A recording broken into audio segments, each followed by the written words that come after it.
जय श्री कृष्ण।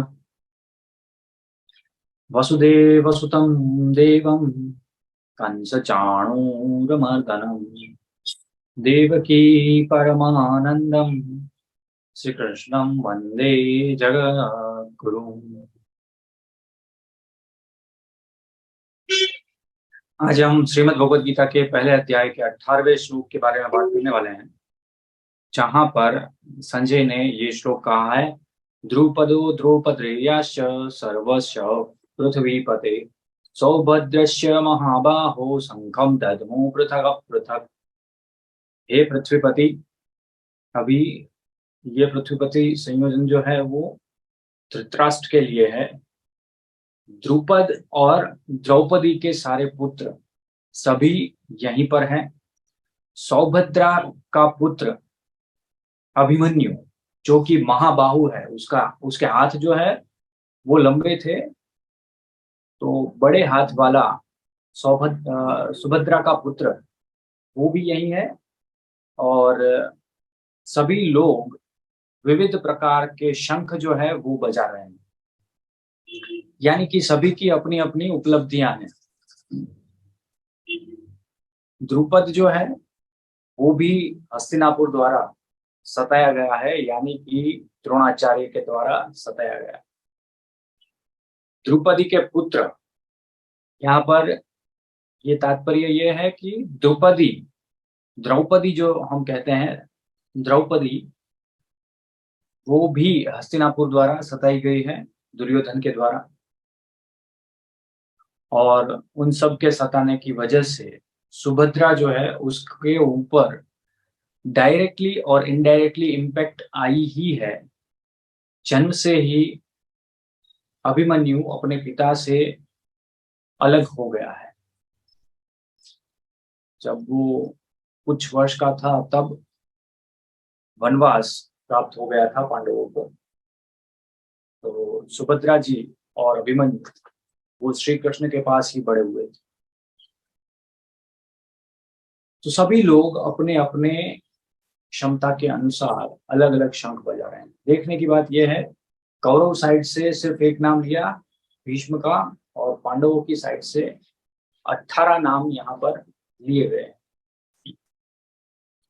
ये दर्शाता है संजय का विशेष प्रेम श्री कृष्ण और पांडवों के प्रति।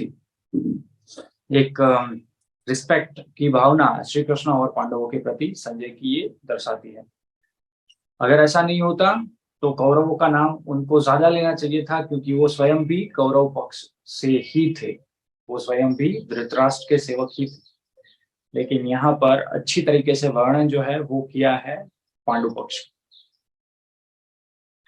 अब हम कल देखेंगे ये जो घटनाएं हुई पूरी, शंख बजाने की और युद्ध की शुरुआत करने की, उससे धृतराष्ट्र पुत्रों के हृदय में क्या कंपन हुआ और क्या उन लोगों ने फील किया। क्योंकि हमने अलग अलग शंखों की महत्ता जो है वो भी दिखाई कि कैसे ये सारे शंख अगर एक साथ बज जाते हैं तो कैसी भयंकर आवाज निकलती है। तो ऐसी भयंकर आवाज से दुर्योधन और उसके 99 भाई, उसके हृदय में क्या चीजें, क्या फील हुआ, ये सारा कुछ हम कल डिस्कस करेंगे। आज का श्लोक कुछ खास विशेष नहीं है। ये इसलिए विशेष नहीं है क्योंकि हमने इसके पीछे के श्लोकों पर बहुत ज्यादा विशेष टिप्पणियां जो है वो दाखिल की।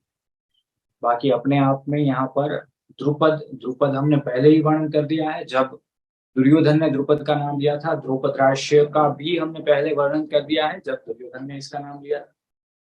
लेकिन यहाँ पर साइकोलॉजिकली सीक्वेंस वाइज दिखाया गया है। पहले द्रुपद के ऊपर अत्याचार हुआ, फिर द्रौपदी के ऊपर, फिर सुभद्रा के ऊपर। ये एक सीक्वेंस दिखाई गई। और ड्यू टू दिस यहाँ पर कहीं पर भी लक्ष्मण का नाम नहीं है। लक्ष्मण दुर्योधन का पुत्र और जिसने अभिमन्यु की हत्या की थी वो लक्ष्मण, उसका नाम यहाँ पर कहीं पर भी नहीं। शायद बहुत सारे लोगों को पता भी नहीं होगा कि दुर्योधन के बेटे का नाम लक्ष्मण था, लेकिन जो अच्छा काम करता है उसका नाम सदियों बाद भी, हजारों वर्ष बाद भी जीवित रहता है। जैसे कि सुभद्रा और अभिमन्यु, उत्तरा और परीक्षित। परीक्षित का नाम आज भी हम जानते हैं। किसको पता है दुर्योधन के पुत्र का नाम लक्ष्मण था? किसको पता है कर्ण के पुत्र का नाम ऋषिशेन था? किसी को नहीं पता। क्योंकि एक सीधी सी बात है, जो अच्छा काम करता है, जो विजयी होता है, हम सब उसको ही याद रखते हैं, बाकी को नहीं। इसीलिए हो सकता है यहाँ पे अच्छे काम करने वाले इन सब लोगों का, और मजे की बात यह है कि अभी तक सब जीवित हैं। 10वें दिन तक जब भीष्म बाणशैया पर सोए हुए हैं, तब तक परिवार में से हर कोई जीवित है। बहुत सारे सैनिकों की मृत्यु हो गई, लाखों सैनिकों की मृत्यु मृत्यु ये 10 दिन में हो गई, लेकिन परिवार में से जितने भी नाम अभी तक लिए गए वो सब जीवित हैं। और इसमें से लगभग लगभग 95% लोग जो हैं वो आने वाले 9 दिन में मरने वाले हैं। ये किसी को पता नहीं, ये हम अब जानते हैं, लेकिन जब ये संवाद हुआ था तब ना संजय जानते थे और ना ही धृतराष्ट्र जानते थे कि कौन आगे वाले दिनों में मरने वाला। तो ये भी एक सीख यहाँ से मिलती है। 10 दिन 20 दिन में आपके जीवन में बहुत ही बड़ा परिवर्तन आ सकता है, ये संभावना भी। आज मैं यही सोच रहा था कि 20 दिन में धृतराष्ट्र और गांधारी का जीवन कैसे परिवर्तित हो गया। 100 पुत्रों के साथ घिरे हुए होते थे, अब 20 दिन बाद एक भी पुत्र नहीं। तो हमेशा अच्छे संस्कार दीजिए अपनी संतानों को, अपने पुत्रों को।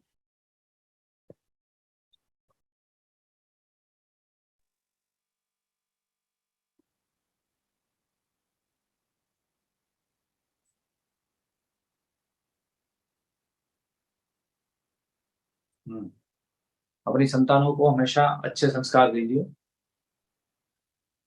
यही चीज यहाँ से सीखने को मिलती है।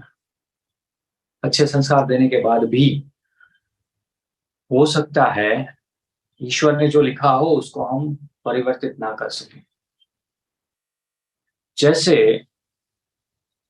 अभिमन्यु को छल से 6 महारथियों ने मिलकर एक अभिमन्यु की हत्या की थी।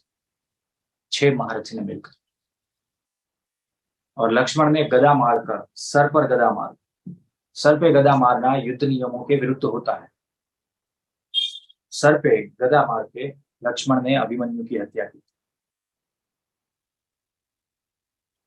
द्रौपदेयाश्च, उसके बाद द्रौपदी के 5 पुत्रों की सुरक्षा जो है वो बढ़ा दी गई कि हमने एक रत्न को खोया है, हम हमारे पास 5 और रत्न है, हम उसको खोना नहीं चाहते। लेकिन फिर भी क्या हुआ, ईश्वर की क्या इच्छा होगी, क्या हुआ, उसकी हत्या अश्वत्थामा ने कर दी। सोए हुए 5 पांडु पुत्रों, जो 5 पांडव हैं उसके पुत्र, उसकी हत्या जो सो रहे थे रात, अश्वत्थामा ने कर दी। क्या चाहते हैं ईश्वर ये हम जान नहीं सकते। एक चीज यहाँ पर नोटिस करने वाली बात यह है, सिर्फ ईश्वर के पुत्र या जो मंत्र शक्ति से प्राप्त हुआ था वही लोग इस युद्ध में बच पाए हैं। 100 कौरव मर गए, कौरवों के पुत्र मर गए, पांडवों के पुत्र जो है वो भी मर गए। अंत में जो गर्भ में बचा था परीक्षित, वो भी मर गए। सिर्फ 5 पांडव जो मंत्र शक्ति से आए हुए थे, वो सिर्फ 5 पांडव ही बच रहे हैं। मरे हुए परीक्षित को वापस से जीवन दान श्री कृष्ण ने अपनी योग शक्ति से दिया। बाकी वो मरा तो था ही। तो ईश्वर की क्या योजना हो सकती है, ये हम में से कोई नहीं जानता। इसीलिए अच्छे संस्कार दीजिए, अच्छी चीजें सिखाइए। द्रौपदी ने जैसे अपने संतानों को संस्कार दिए, सुभद्रा ने जैसे अपने संतान को संस्कार दिया। आज कहा जाता है, माना जाता है, अभिमन्यु के जैसा योद्धा आज तक नहीं हुआ। ना पहले हुआ था और ना अभी हुआ है। ये हर कोई मानता था, इंक्लूडिंग कर्ण, अर्जुन, द्रोणाचार्य, इवन दुर्योधन। अभिमन्यु के जैसा योद्धा नहीं हुआ। इतना निर्भीक, इतना निडर कोई कैसे हो सकता है? इसका एक रहस्य है, और वो रहस्य है हमारे जगत गुरु वासुदेव श्री कृष्ण। जो बच्चा 13 वर्षों तक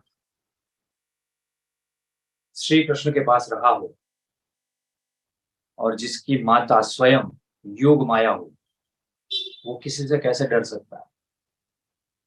क्योंकि श्री कृष्ण उसको हर रोज मृत्यु का अभ्यास जो है वो करवाते होंगे, निजात्मा में, परमात्मा में खोना सिखाते होंगे। जब निजात्मा में कोई खो जाता है तो उसको मृत्यु का भय कैसे लग सकता है?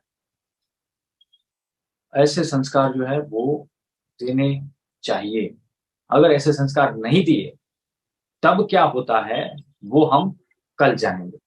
कल का श्लोक इसी के ऊपर रोमांचक है, संस्कारों के ऊपर ही और भाव के ऊपर, क्या सोचते हैं क्या करते हैं इसके ऊपर। चलिए आज के लिए बस इतना ही। हम कल वापस से मिलते हैं हमारे 19वें श्लोक के साथ, और फिर 20वें श्लोक में एंट्री होगी नर उत्तम अर्जुन की, और अपना गांडीव उठा के युद्ध करने के लिए लालायित अर्जुन 20वें श्लोक में श्री कृष्ण को क्या आदेश दे डालते हैं ये हम जानेंगे। चलिए आज के लिए बस इतना ही। मिलते हैं बहुत ही जल्द कल वापस से इसी समय पर। जय श्री कृष्ण।